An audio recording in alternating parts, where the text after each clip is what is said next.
Are you digging up the dirt on your dead? Want to find out how? Hear the latest on new family history sources and websites with interesting and fun guests and experts. Find out what other people have been learning about their ancestors. From kings to thieves, inventors to farmers, nothing that's been discovered should surprise us anymore, but it always does. Find out what we mean. Great family history stories and information are on the way now with Extreme Genes, Family History Radio, and extremegenes.com. Grandpa stole his first buggy in 1892. I met your grandma pig slopping in 46. Oh, every Christmas we'd visit my Uncle Fred in prison.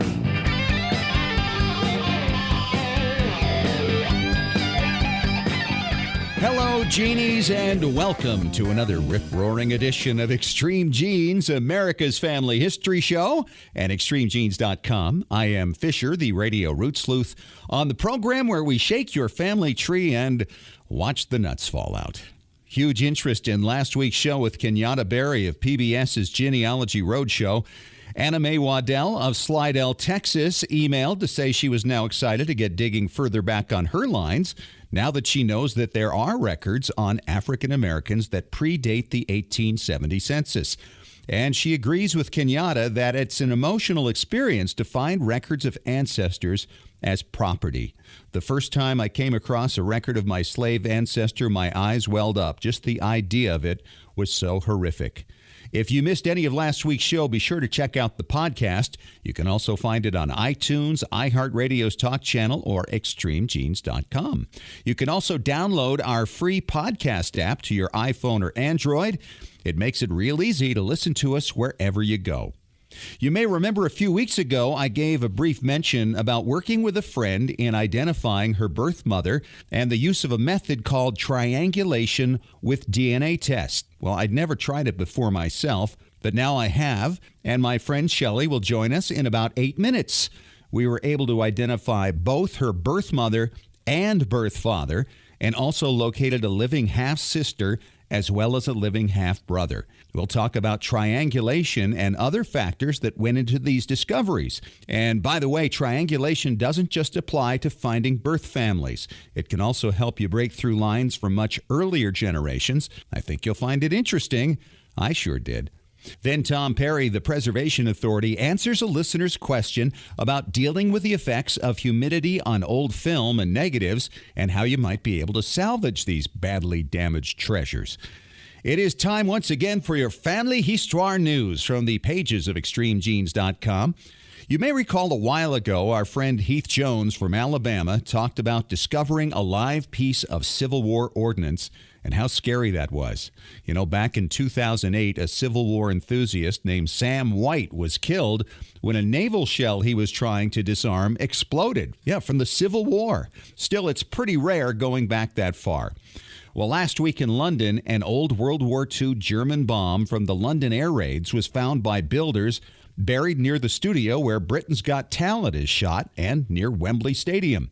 Homes and businesses had to be evacuated, and the Army built a wall surrounding the bomb just in case. It weighed 110 pounds. The bomb has since been removed and safely detonated. Just a little reminder of Adolf's intentions some 75 years ago.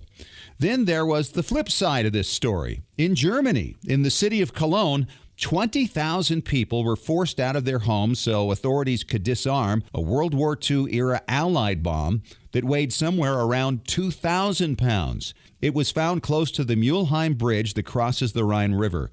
Schools were shut down, as was the zoo, in what was described as Cologne's largest evacuation of the post-war era. Airspace was closed, and the river was unavailable for shipping.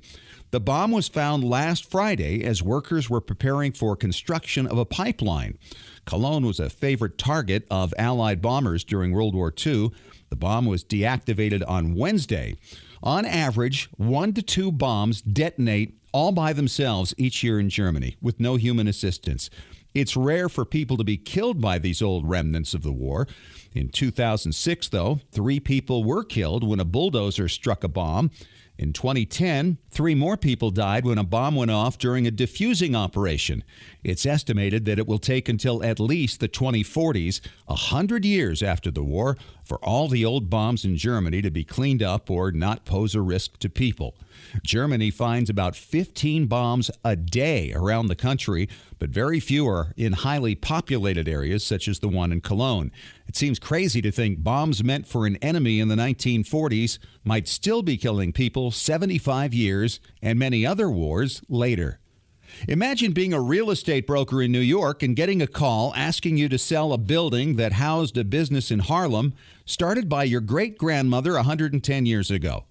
That's what happened to David Daniels of New York's Corcoran Group. Their Brooklyn Heights branch was working on buttoning down a listing for a Harlem townhouse for an estate sale, but distance-wise, it was far from their offices. So they called the West Side office and approached Daniels about handling the sale. When they gave the address and identified it as the Marion Daniels and Sons funeral home, he paused and told them, "You know, Marion Daniels was my great-grandmother." The property had remained in the family since the turn of the last century, and most recently had been in the hands of a second cousin and then that cousin's stepson. It has remained a funeral home this entire time, since 1905. David described it as a very strange feeling to tour prospective buyers through the house that he had known as an ancestral landmark since he was a boy on Long Island. But he noted everything comes to an end, and he found it uniquely pleasing to end what his great-grandmother Marion began all those years ago. Read about this and other stories of interest on our website, extremegenes.com. And just a reminder, coming up Saturday, June 6th, it's A.J. Jacobs' Global Family Reunion at the Old World's Fairground in New York City. Find the link to learn more about it at extremegenes.com. I'll be one of the MCs, and I hope you'll take a moment to say hello if you're there. It's going to be a lot of fun. And coming up in 3 minutes, I'll be talking to a Utah woman, Shelley Smith, about the discovery of her late birth mother, her late birth father, and their families, how it all came together, and how the concept of triangulation helped crack the case on the father's side. What is triangulation? We'll tell you about it coming up on Extreme Genes, America's Family History Show, and extremegenes.com.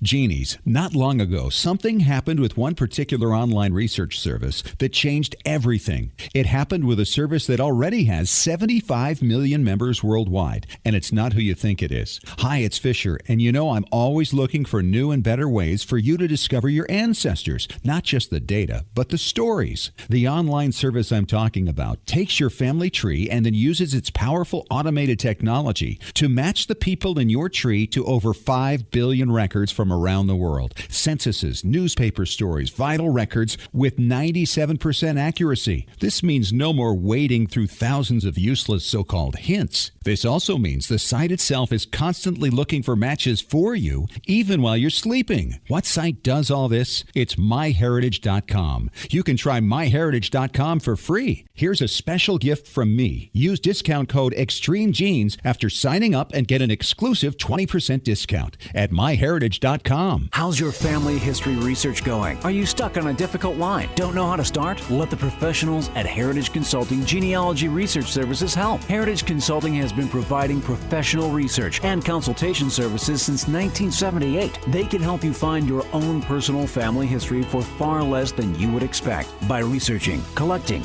analyzing, and interpreting the numerous historical documents your ancestors left in their lifetimes. They'll then provide you with a professionally written report in book or electronic form that you and your family can enjoy for literally generations. Knowledge of your ancestors forges stronger ties within your family and helps children better appreciate who they are within the context of your family history. Call Heritage Consulting Genealogy Research Services right now. The call is free. Dial 1-877-537-2000. That's 1-877-537-2000. You'll speak directly to an expert genealogist. Find out more at heritageconsulting.com.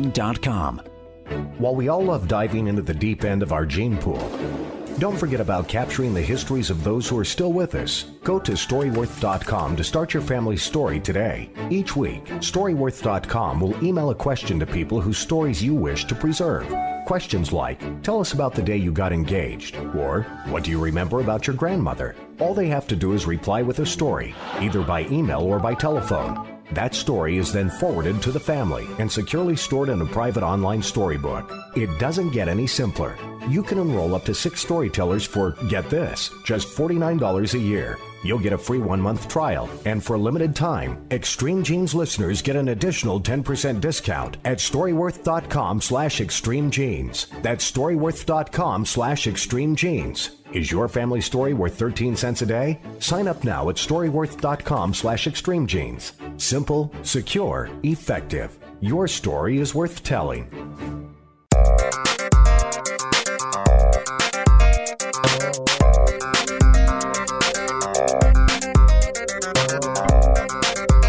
And welcome back to America's Family History Show, Extreme Genes and extremegenes.com. I am Fisher, your radio root sleuth, with my special guest, my friend Shelley Smith from Farmington, Utah. How are you, Shelley? I'm good. How are you? You know, anybody who listens to this show knows there's always some genealogical adventure that's going on around here. Of course, we had the murder case a couple of months ago, and then we tracked down the 90-year-old woman who stowed away on a ship to Hawaii with my mother in 1947, tracked her down and got her on. And then Shelley popped in and said, hey, I read about this whole thing with the murder case. I didn't know you were so into this stuff. Would you help me with my birth mother? Shelley, you were born, well, let's just say a long time ago. True. And adopted out in the West back in the late 50s. And for all these years, you've been wondering about your birth mother, and you really came armed with a lot of information. I was really impressed. Well, I've always wondered about finding my parents, and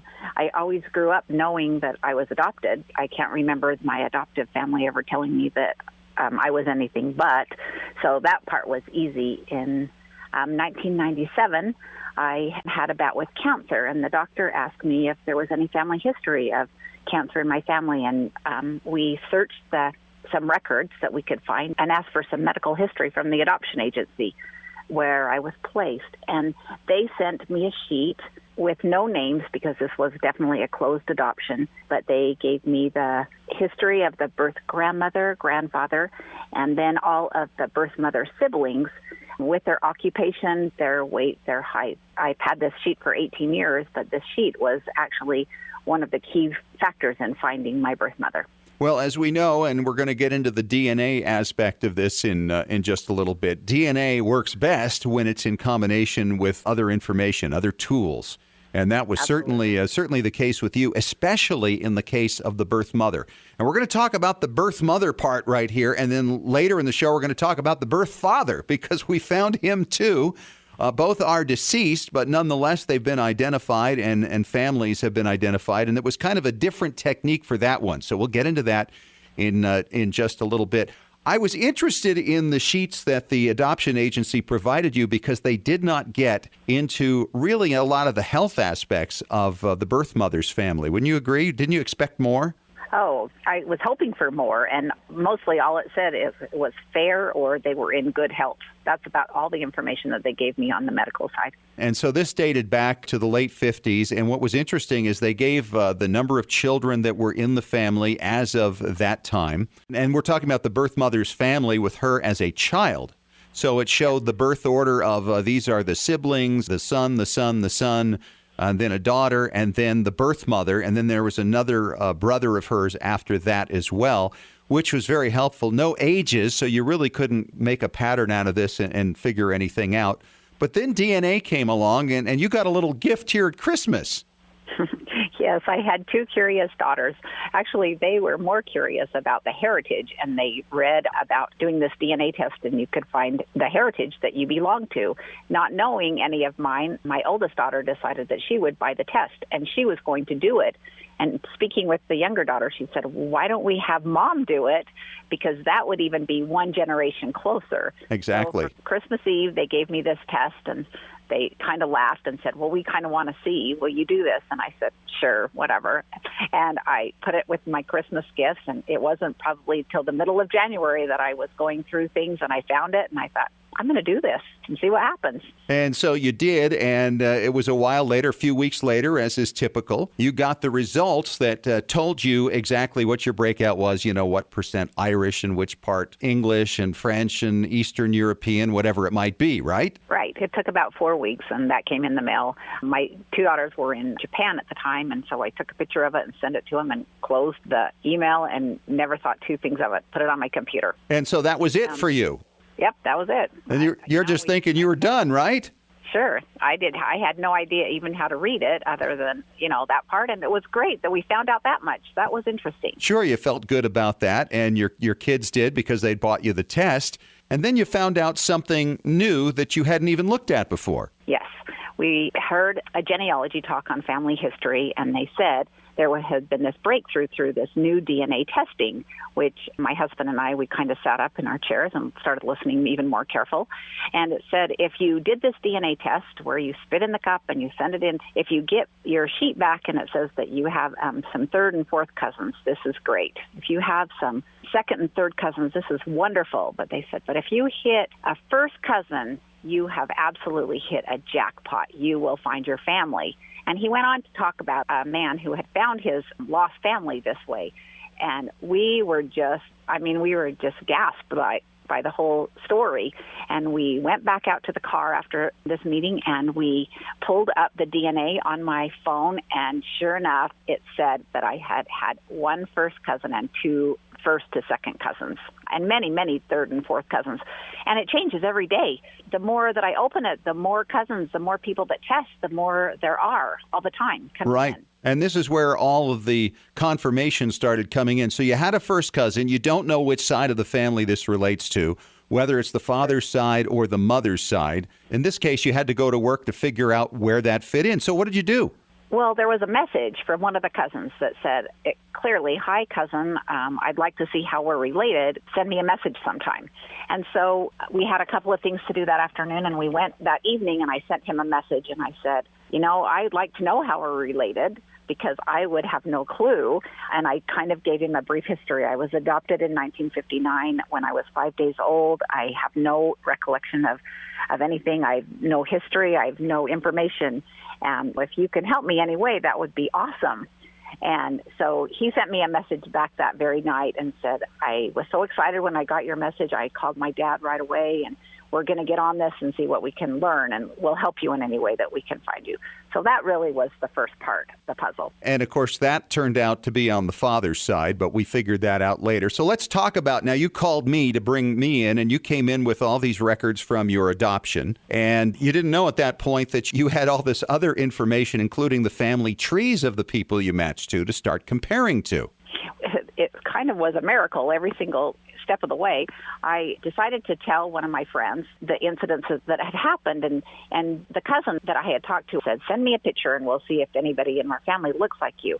And they sent me a picture of his great-grandmother, and we put it side by side by me, and there was such resemblance. It was just incredible. And yet resemblance is kind of like a piece of sky in a jigsaw puzzle if you don't have any context to it. Oh, absolutely. So many people have always said, oh, you look so familiar. Who do you belong to? And I thought, I really don't know. I just have a generic face anyway. So anyway, the picture wasn't that big of a deal at that point.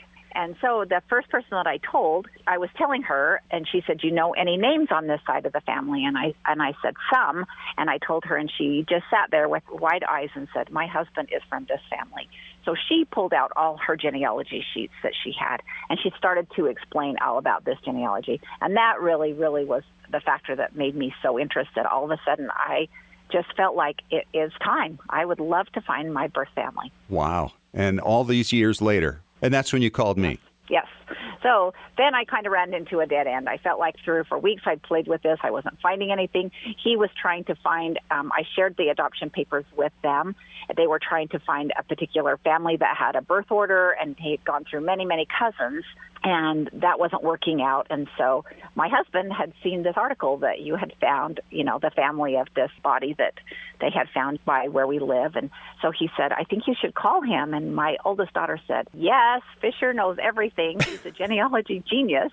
And so I decided to call you and see what we could put together. Oh, it was very fun when you came by that night and we started going through, and you really hadn't had any contact with the first cousin that you had on your list. And you hadn't seen her tree yet either. We actually had to activate some things so that you could see that. Boy, once we got the trees going, then we knew names and things started to fall into place. All these years that it's taken me, it only took us a few hours to find this. That's true. And we had to start sorting it out and seeing what errors might be in the record and what matched up. And as we went through it, we started to see that this first cousin's line, which was all there, it showed her mother in this one particular family. And it showed her parents and her siblings. And the pattern looked very similar to what you had from the adoption agency. The brothers in order, the two girls, and the parents. And then, of course, we started going back to the census of 1940 because those give educational levels at that point. And that actually matched up with what the adoption agency said. I thought it was really weird that the adoption agency would give education levels for each member of this birth family, and they matched. Absolutely. And we had to look at the picture as of the late 50s because if we would have looked at the family all over, they had had two previous children that had passed away. So that would not have matched. Right. Remember how we had to pull that in. Yeah, exactly. And so now you kind of had an idea where your mother fit in, and then we started narrowing it down and figured out exactly who she was. And then went online and found her obituary. You found you have a half-sister. How did that feel? Well, I kind of knew about her because on the adoption papers that they had sent, the history did say that she had a 6-year-old with her at the time. However, she looked absolutely opposite of I. Blonde hair, blue eyes. Oh, they described her. That's right. Fair skin. Yes, they described her, yeah. So I have known about her. So that has been really interesting. And I've had those papers for 18 years. So 18 years, I have absolutely known that I've had a half-sister, possibly 6 years older than myself. And now you have reached out to her, and just Saturday you heard back. Yes, that was amazing. That was truly amazing. We're still kind of putting the pieces together. It's still unfamiliar territory for both of us. We'd like to put the pieces of our mother's life together. She had no idea that I even existed. So this was quite the shock for her, I believe. Yeah, I bet. The shock that I still live and a part of her mother's life that she had not shared with her. So that was kind of interesting. I think you thought it was pretty much done at that point, didn't you? Yes. Yeah, I honestly did. But then there was that other side we had to look into, and that was the birth father. And that took an entirely different strategy, and we will talk about that coming up next. Triangulation. Can you do it if you're looking for a birth family? We'll explain how it works next on Extreme Genes, America's Family History Show.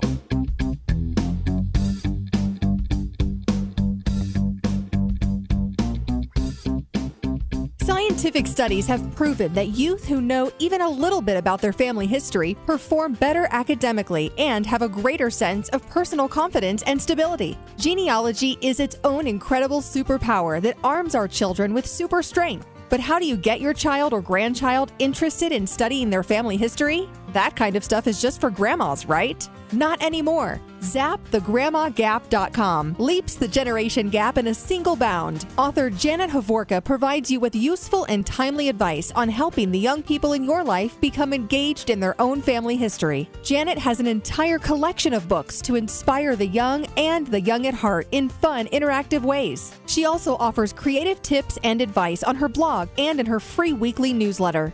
Stop by ZapTheGrandmaGap.com today to sign up for Janet's free email newsletter with 52 weeks of easy tips, free downloads, and order your set of resource books and workbooks. Can't figure out how to get your favorite Windows genealogy software running on your MacBook? Look no further than Crossover. Crossover by Codeweavers at www.codeweavers.com allows you to run your Windows software on your Mac without the need to buy a copy of Windows. Crossover is easy to install and simple to use. Crossover supports many popular genealogy packages like Roots Magic, Legacy Family Tree, Personal Ancestral File, Family Tree Builder, and more. Crossover also lets you run other popular productivity apps like Microsoft Office and a wide range of games. So if you're looking for an easy, affordable solution to your Windows compatibility needs, Visit www.codeweavers.com today to download your free trial of Crossover.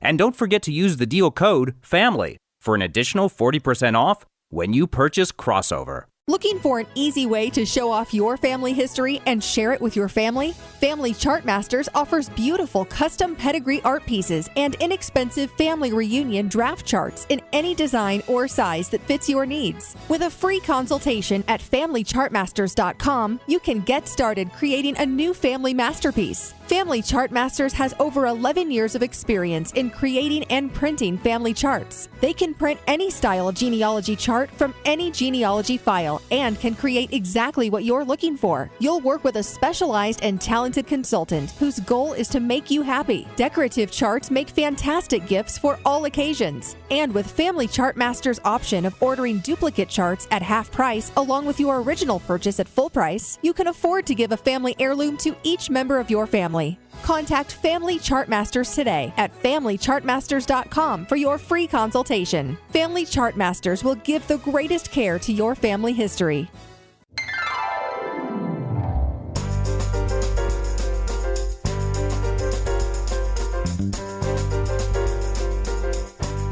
Welcome back to Extreme Genes, America's family history show on extremegenes.com. Fisher here, the radio root sleuth, talking to Shelley Smith, who just a few weeks ago discovered her birth mother with a little assist from yours truly. And then we went forward and actually were able to identify your birth father, Shelley. And I think that was a bonus even you didn't expect. Oh, for sure. It was about 10 days later. I had spoken with my first cousin on the mother's side, and I was curious. I said, do you know anything about the father? I have two other first cousins, and she was more curious after that. She said, you have two cousins from the father's side. And it just hit me. I have two cousins from the father's side. So we kind of searched through cousin lines to see if we could tie the common ancestor together with the two cousins that they had provided with the DNA results. All right, and this is called triangulation. And triangulation works like this. If two people are cousins to each other and you're a cousin to both of them, there is a likelihood that you descend from the same people. And so we actually took that tact with these two cousins. Now, the cousins showed up as between first and second cousins, which generally means first cousin once removed or a second cousin. Because if they were first, they'd show up as a first cousin, as was the case with your birth mother's relative that showed up as a first cousin. So in this case, we went through and found the trees. These two people did not know each other. One is older, lives in Indiana. He's a first cousin twice removed to this younger man, and they both came from the same folks, obviously, going back to 1862. The couple was born in 1862. And so here's how triangulation works. We were able to determine then that this couple born in 1862 had 10 children, and we knew that your father had to come from the next generation. Yep, that's right. And so from those 10 children, that's where you start going through and saying, all right, on the lines that are posted on various websites, who are the children of those 10 children? And in this case, we identified one person who was born in the early 1920s who fit the bill perfectly because, again, there was a description in your adoptive family's profile that you'd received. That's right. It said the father's age, approximately, and then it said that he was divorced, and then in parentheses it says 2 previous marriages. So we searched for a child that could have been in that particular family in that particular time frame. Right. And we found one family that they only had one son that was living during that time, and that would have to definitely be the father. The birth father. That's right. And he was one of the children of the 10 children, and out of them all, he was the only one who fit. So that looked like a pretty good case there. And it also had mentioned in your profile that he had had 2 previous children, and he fit that profile as well. So the case kept getting better and better. And I remember talking with you late that night, and our heads are swimming in this thing. And that's the thing about it that gets so exciting, is you start to make this headway of breaking a lifelong case, Shelley, and your head can't stop even when you try to hit the pillow. Oh, no, sleepless nights, for sure. Many sleepless nights. You wake up and you think things through again, and you have to go search more. And at that point, you come up with a hypothesis, and you prove it to be a theory. And sure enough, here's the theory. Exactly. And you had sent over to me, going back to what you'd mentioned previously, a photograph of a woman who would have been in the generation of a grandmother who looked a lot like you. Now, previously, we said, well, that's kind of like a piece of sky on a jigsaw puzzle. But when suddenly that person happens to fit into this particular family, she would have been the mother of your birth father. Now it takes on a whole different perspective. Yes. That first picture that they ever sent me, they said, my father thinks that you look like my great-grandmother, and it absolutely turned out to be my grandmother in the picture. Yes. And this is what got my head spinning. Here it is like 1 o'clock in the morning, and my eyes suddenly pop wide open. It's like, well, you've got to have DNA matches to this grandmother's parents' lines. And so I went back on the computer and logged into your account and started going through those lines and picking out the names of the ancestors of who we thought would be your birth grandmother. So now we're going up the paternal grandmother's side. We're picking out her parents. We're going through her grandparents and great-grandparents and getting those names. And so that's where you throw the filter onto all of your matches and see if those names come up. And boy, it was pretty cool when we did that, because out of your second, third, and fourth cousins, there had to have been at least a dozen matches to both the mother and the father's families of your paternal grandmother. Yep, and that just seals the deal. Yeah, pretty much sealed the deal right there. And one of those first cousins once removed, he's the younger one. He has a mom still living who would be your first cousin, so she's in the process of doing a DNA test right now. Yeah, and not that we absolutely need it, because we have her son that has already matched as a first cousin once removed. Right. But for curiosity, and the more people that you get tested, the more sure that you are. And so we will have her do it just to see if she comes up as a first cousin. Absolutely. And what's interesting, too, is this particular person we picked out of all the grandchildren came from the one little town that the cousin of your birth mother suggested he should have been from. Yeah, another miracle. It just is like a piece of a puzzle. Yeah, all puzzle pieces. Together. So on this side, you found out you actually have a living half-brother who is still out there, but he hasn't yet been informed, as I understand it. Or in the process. Right. And, this is something we ought to talk about a little bit, because with social media, there is so much fast communication that things can get ahead of themselves a little bit, and that can get a little bit scary. Oh, it can. The minute that we shared it with my own children, who are Facebook prodigy age, they set out to find anything that they possibly could. And you have to realize that these are people's lives. You know, I mean, you can't just come into a life and expect nothing to change, because it changes everything. Yes. When you know you have a half-brother or a half-sister out there, and where did they come from, and why wasn't this shared, and things like that. Even though you see a lot of television shows that it becomes picture perfect, it's not always picture perfect that way. Well, that's right. And with all the interaction with Facebook and Twitter and the like, and of course you're in touch with these cousins that you matched up with on your DNA test. Yeah, they don't live nearby. They are out of state, so it's kind of tricky getting things together. And we are so excited to meet each other. That part, I think, will be good. And so how did you decide you were going to handle it with the half-brother? We're going to let the first cousin talk to him first and see what she could learn, and then she was going to report back and see if he would talk to me that way and see if we can fit some other pieces together. I'm not sure that he knows that I even existed. Mm-hmm. Yeah, well, probably so. The father's side is often less likely than even the mother's side to know of another child out there. Well, all I know is for many years it was like finding a needle in a haystack, and with this DNA result, it suddenly makes everything real. Yeah, I bet. And so how are you feeling about this? I mean, you started with the test. I mean, I love that. The gift that keeps on giving, the gift of spit, back over the holidays. And you did it finally in January. You got your results in March. And now here it is several months later, and you're still going with it. You're still developing relationships. You're still learning things, finding things out about yourself. How does that change how you perceive yourself? And how does it change what you thought you would think about your birth parents? Well, adoption is kind of tricky that way. If anyone that has been adopted will know, once you find out that you're adopted, you're always curious about it. And you almost put your birth family up on a pedestal. And honestly, I really only wanted to meet my birth mother for one thing, was to thank her so much for placing me and giving me something in life that she thought would have been the best for me. And that's all. And all of a sudden I realized I have a huge family out there, and my kids are interested in the family. And, it's not just me. It's never about yourself. And it is an emotional roller coaster. You have tears and you worry, and then it's joy and fascination and all these things that are happening, and it's just really unsettled. Yeah, I'll bet. And, it doesn't look like it's going to slow down anytime soon. You've got reunion season coming up. Have you heard anything about that? Yep, a couple of them, both sides of the family. Well, Shelley, it's been an honor to work with you on this thing and a thrill to be a part of it with you. I've never done triangulation before personally. I've heard about it. I've read how it works with close cousins where they're cousins to each other and you're a cousin to them, then you come through the same people.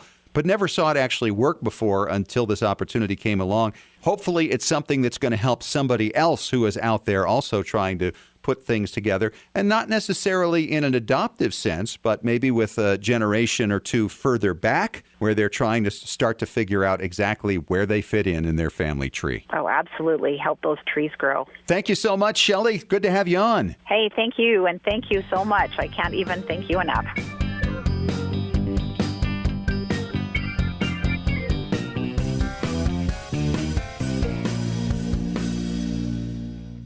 Hi, Genies, it's Fisher, and I've been telling you about MyHeritage.com's amazing new technology that searches your family tree day and night for you, finding matches even while you sleep in documents and other people's trees.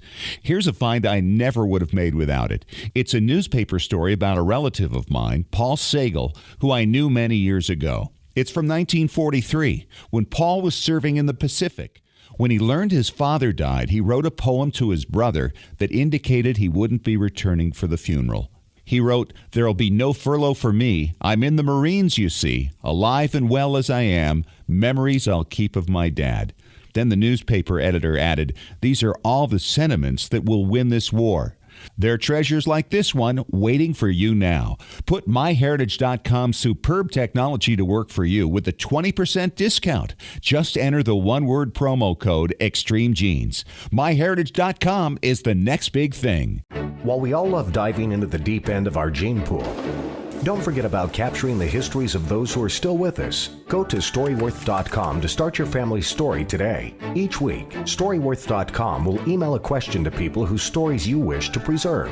Questions like, tell us about the day you got engaged, or what do you remember about your grandmother? All they have to do is reply with a story, either by email or by telephone. That story is then forwarded to the family and securely stored in a private online storybook. It doesn't get any simpler.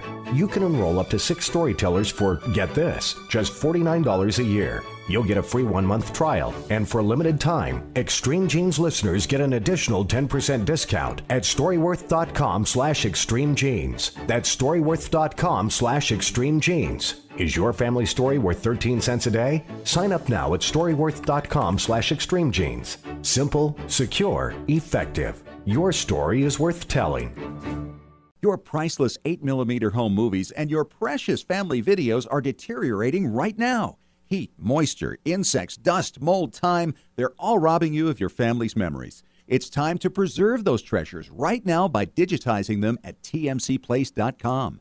They've been preserving memories for over 40 years. Home movies, videos, audio tapes, vinyl records, photos, slides, and even scrapbooks. Whether your treasures are enduring the humidity of Massachusetts or the heat of Arizona, tmcplace.com can digitize your audio and images without harming the originals and returning them to you with free shipping both ways on most orders.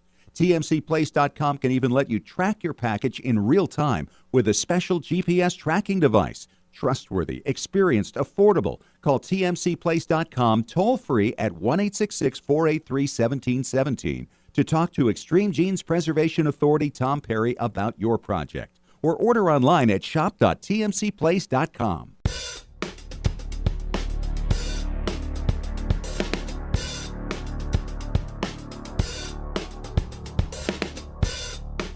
And we are back. Extreme Genes, America's Family History Show. Fisher here, the Radio Root Sleuth, with Tom Perry from tmcplace.com, the Preservation Authority. Hi, Tom. Good to see you again. Hello. Good to be seen. Got an email from Cal Jackson, listening on WTKI in Huntsville, Alabama. asking not only about the heat that we were talking about last week, but he says, I got to deal with humidity as well. Does this add any further complications to preservation of old film? Oh, yeah, that makes the worst even worster, if you can say that. Heat is bad, but there's nothing worse than humidity. Really? Okay, oh, yeah. Even with movie film? Oh, absolutely. Huh. The biggest problem with that is you have two things you're fighting. First, the film gets damp because of humidity. Right. And so it kind of sticks to each other. And then when it dries, it pulls that humidity out. And so now they're pretty much permanently stuck to each other. So if you start pulling them apart, the emulsions from one side is going to transfer to the other side. Oh, boy. And it's going to be a mess. You won't be able to see a picture on part of your film. You'll see double exposure on the other one that's like a backwards echo, and it will drive you nuts. Oh, my goodness. So is this something that's ever salvageable or just once in a while salvageable? Every experience is different. Sometimes you get them, if they're not too bad, you can actually soak them. And kind of like we talked about last week with 35 millimeter frame-by-frame film, you can get them wet and then hang them up, put them through a dryer system that will allow them not to be stuck to each other. Wow. But that's about the only way you can do that. And we have pictures where people have been in places like Huntsville, Alabama, and they have photos, the same thing. It gets humid in there, and the glossy side of the picture stick to each other, and then it dries, and so now they're hardened against each other. Oh. It's like Back to the Future type thing. You've got to go and take these pictures, soak them in the right kind of bath, and then gently, when they're soft enough, pull them apart. And then if you want them to be glossy again, you've got to go to a photo retailer or somebody like us, and then we can put them on what's called a chrome dryer, and that'll make them glossy again. Oh, my goodness. I mean, that sounds, first of all, very labor-intensive. Oh, it is. And number two, very expensive. Oh, it can be. It can be very expensive. And it's one of those things you don't want to try at home. Right. Because if you don't know what you're doing, I guarantee you're going to damage your pictures and then they'll be lost. Right. So you need an expert to take a crack at it if you're willing to pay the price. Right. Yeah, and if you go and talk to somebody and it's like way out of the price range that you were looking for, go ahead and try and do it yourself because that's the only alternative you have. And if you really get in that kind of spot, send us a letter at asktom@tmcplace.com, and I'll try and walk you through it and find out what your exact predicament is and see how I can help you with it. Boy. That just sounds like a horrible thing for Cal, and I feel for him because, this is family history gold, those old home movies. Oh, yeah, the old home movies, the photos, all those kind of things. And then in our next segment, I'm going to talk to you a little bit about if you're in the areas that have high humidity and heat, some things you can do to stop these problems from happening. So get in grandma's attic, pull these things out, and if they're in still good condition, you're not ready to digitize them, I'll give you some tips of how you can keep them so they will still be good when you do decide to digitize them. All right, before we get to that, because we do have a little time left, how long before these films and videos and all this hit the tipping point in that kind of situation? That's really a hard thing to say. The worst thing, heat's bad, cold's bad. The worst thing is heat and cold extremes. All right. We'll be back with more coming up next on Extreme Genes, America's Family History Show.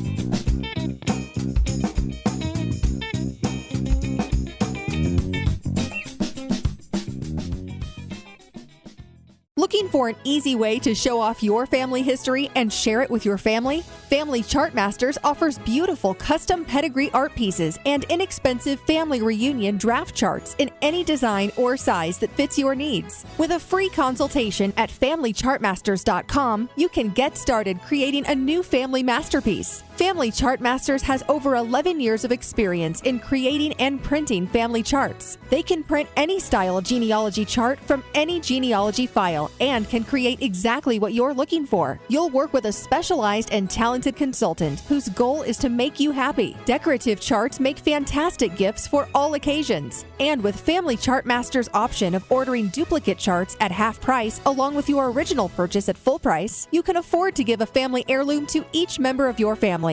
Contact Family Chart Masters today at FamilyChartMasters.com for your free consultation. Family Chart Masters will give the greatest care to your family history. When was the last time you heard your grandmother's voice or saw your family enjoying life back in the 1950s or 60s? If the reason is you haven't known what to do with your old recordings, videos, and films, here's your answer. The Multimedia Center in Salt Lake City. We brought in a video project to the Multimedia Center, and overnight they duplicated it to DVD so we could meet our deadline. The Multimedia Center, 2870 East, 3300 South, Salt Lake City. Open Monday through Friday, 10 to 6. Call 801-483-1717 or go to transferduplication.com. Hello, Extreme Genes listeners. I'm Larry Gelwicks, the getaway guru and host of the Travel Show radio broadcast with the hottest travel deals on the planet. And now you can travel more and pay less by joining me on our Travel Show podcast. Cruises, tours, resort hotels, airline tickets, stay close to home, or travel the world. I'll show you how to travel more and pay less. Go online to columbusvacations.com. That's columbusvacations.com. Click on radio and then click on podcast. It's really that simple. columbusvacations.com, radio and podcast for the hottest travel deals on the planet. Can't figure out how to get your favorite Windows genealogy software running on your MacBook? Look no further than Crossover. Crossover by Codeweavers at www.codeweavers.com allows you to run your Windows software on your Mac without the need to buy a copy of Windows. Crossover is easy to install and simple to use. Crossover supports many popular genealogy packages like Roots Magic, Legacy Family Tree, Personal Ancestral File, Family Tree Builder, and more. Crossover also lets you run other popular productivity apps like Microsoft Office and a wide range of games. So if you're looking for an easy, affordable solution to your Windows compatibility needs, visit www.codeweavers.com today to download your free trial of Crossover. And don't forget to use the deal code FAMILY for an additional 40% off when you purchase Crossover. Scientific studies have proven that youth who know even a little bit about their family history perform better academically and have a greater sense of personal confidence and stability. Genealogy is its own incredible superpower that arms our children with super strength. But how do you get your child or grandchild interested in studying their family history? That kind of stuff is just for grandmas, right? Not anymore. ZapTheGrandmaGap.com leaps the generation gap in a single bound. Author Janet Havorka provides you with useful and timely advice on helping the young people in your life become engaged in their own family history. Janet has an entire collection of books to inspire the young and the young at heart in fun, interactive ways. She also offers creative tips and advice on her blog and in her free weekly newsletter.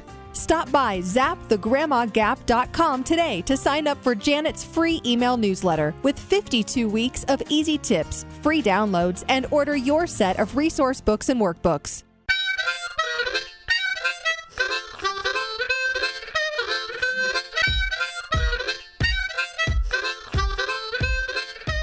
And welcome back. Final segment of Extreme Genes, America's Family History Show. Fisher here with Tom Perry from TMCPlace.com, the Preservation Authority. And if you're here every week, you know why we call him that, because, well, he knows everything. And we've been talking about this whole problem of heat and humidity in combination, Tom. And if people have damaged stuff, and apparently a lot of them do when they finally come across old film or old movies or whatever it might be, is there some way to at least stop the damage until they're ready to go try to get that salvaged and digitized?